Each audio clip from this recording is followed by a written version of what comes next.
अस्सलाम वालेकुम dear candidate, Shabana नवाज़ official YouTube channel के साथ आप सबसे मुखातिब हूँ। डियर कैंडिडेट्स, आज जो हमारी क्लास है वो फाइनली NTS PST का सैम्पल पेपर पास्ट पेपर हम सॉल्व करेंगे।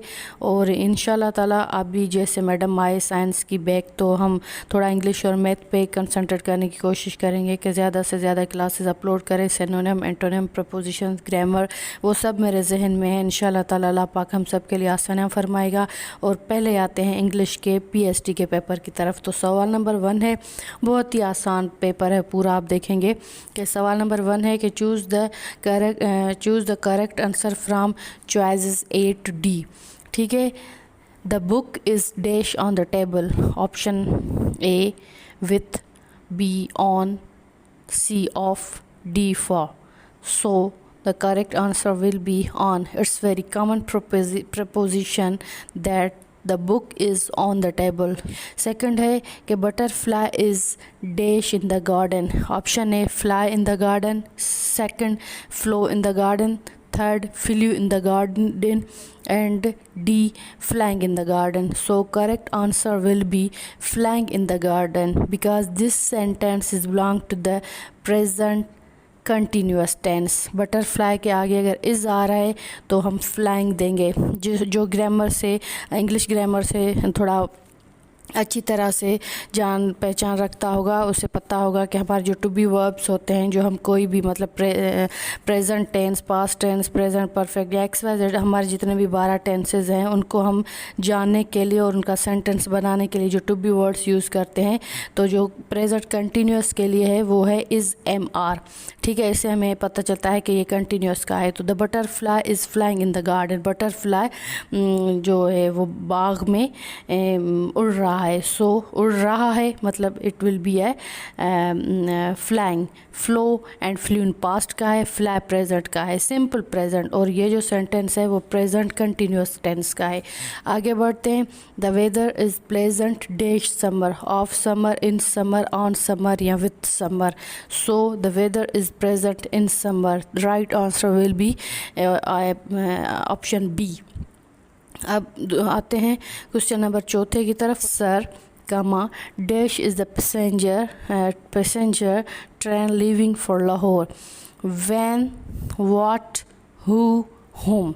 The correct answer will be when. ठीक है। अब क्वेश्चन नंबर 5 पे आते हैं।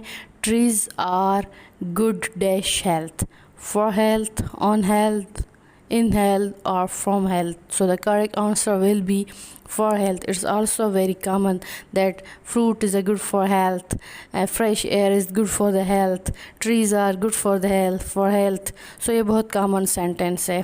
तो फर्स्ट जो है फॉर, वो भी preposition है, ये भी preposition है, तो for आएगा इसमें। अब थोड़ी कैटेगरी चेंज होती है। पहले ब्लैंक्स थे, उसमें सूटेबल वर्ड आ रहा था। अब ये जो है choose the plural for the following words. अब ये है ऑक्स, उसका प्लूरल क्या होगा? ऑक्सिस, ऑक्स, ऑक्सिन या ऑक्स। ठीक है। तो इसका जो प्लूरल, उसका प्लूरल क्या होगा? वुमेन्स या विमेन या विमेन्स। स्पेलिंग चेंज है, WAMANEC या WOMENC। तो जो मेन, इसका करेक्ट आंसर जो होगा वो होगा second, option number B, women, WOMEN। अच्छा, मेन, MAN, मेन का प्लूरल भी MEN मैन होगा, और विमेन का भी WOMEN होगा, इसमें S नहीं आएगा, वुमेन। सो B ऑप्शन सही है। उसके बाद है स्टोरी, STOREY। अब उसके ऑप्शन है स्टोरी, STORY।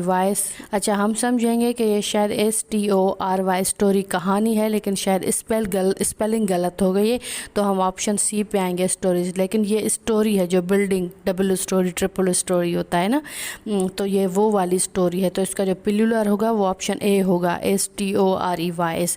उसके बाद है वर्ड अपोजिट। ठीक। फर्स्ट जो है फ्रंट, उसका option A, end, rear, back, finish. So the right answer will be the option C, back, front back. It's very common. ठीक है। अब बाय सेल, लेकिन सेल की इन्होंने 3 मीनिंग दी हैं कि चलो बाय सेल तो वेरी कॉमन है, अच्छा बाय और परचेज तो सिनोनिम हो जाएगा। ऑप्शन डी तो बिल्कुल भी नहीं। बाकी ABC से सेल सेल सेल मतलब प्रोनाउंसिएशन सेल ही बन रही है, लेकिन स्पेलिंग पे भी थोड़ा ध्यान देना है। तो इसका जो सही इसकी जो सही वाली स्पेल है वो ठीक है SELL सेल। अब आते हैं पार्ट मतलब हिस्सा, उसका जो सही होगा वो है होल मतलब सारा, वो पार्ट हिस्सा था, होल पूरा। अब बिग बड़ा, ठीक है। लार्ज तो लार्ज ज़ाहिर सिनोनिम हो जाएगा, ह्यूज भी सिनोनिम हो जाएगा, ग्रेट भी अगर देखा जाए तो थोड़ा सिनोनिम में ही आता है। अपोजिट में तो सिर्फ क्लियरली एक ही वर्ड आता है कि बिग का स्मॉल अपोजिट होगा। अब दूसरा जो नेक्स्ट क्वेश्चन है वो है choose the most similar meaning in meaning to the following words. King, king का स्लेव, रूरल, सोल्जर और सर्वेंट। किंग का रूरल होगा, किंग भी बादशाह, रूरल भी हुक्मरान। उसके बाद exit, already present, absent, gone और आउट। एग्जिट मतलब ख़त्म या बाहर, तो उसका होगा आउट, ऑप्शन डी। मोटो, मोटो का क्या होगा? पैराग्राफ, चैप्टर, स्लोगन या बुक। तो इसका जो सिनोनिम होगा वो है स्लोगन। और फिर ऑप्शन जो चौथा नंबर है फॉरगिव, फॉरगिव की मीनिंग है blame, sorry opposite, blame, blame तो नहीं हो सकता, फॉरगेट भी नहीं हो सकता, सॉरी ज़्यादा क्लू जाता है सॉरी पे, लेकिन फॉरगिव का जो सेम मीनिंग होगी वो होगा पार्डन।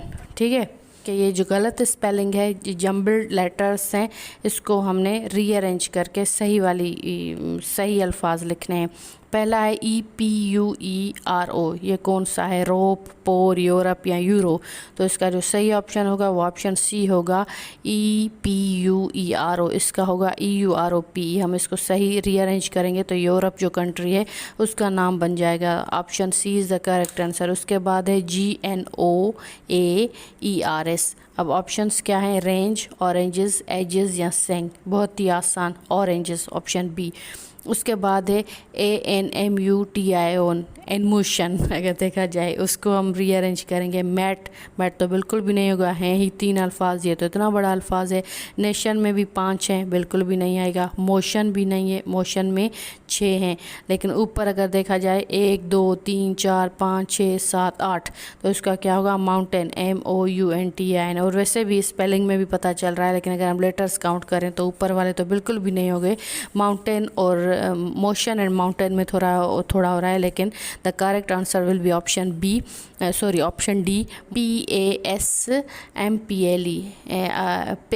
पैसमिल, पैसमिल। इसको रीअरेंज करेंगे, सही करेंगे, एपमिल, सैम्पल, सेल या पेल। तो इसका सही ऑप्शन होगा सैम्पल। ये स्पेलिंग है सैम्पल की। अब मेरे ख्याल में बहुत आसान भी और बहुत मुश्किल भी, जिन लोगों की थोड़ा पैराग्राफ इंग्लिश अच्छी है उनको ये वाला पोर्शन बहुत आसान लगता है, क्योंकि ये जो सवालात होते हैं इसी पैराग्राफ से निकलते हैं। वैसे तो कोई आए या ना आए, लेकिन ये वाले जो 3-4 क्वेश्चन होते हैं वो तो ज़रूर ही आने चाहिए, क्योंकि इनके जवाबात भी इसी के अंदर होते हैं। लेकिन मेरी तरह जिन बेचारों की इंग्लिश बहुत वीक होती है उनके लिए मुश्किल तरीन यही होता है। तो चलो बढ़ते हैं क्वेश्चन नंबर जो यहाँ पे है कि 97 to 100. Once a night angel was eating quiet and sat on the branch of the tree.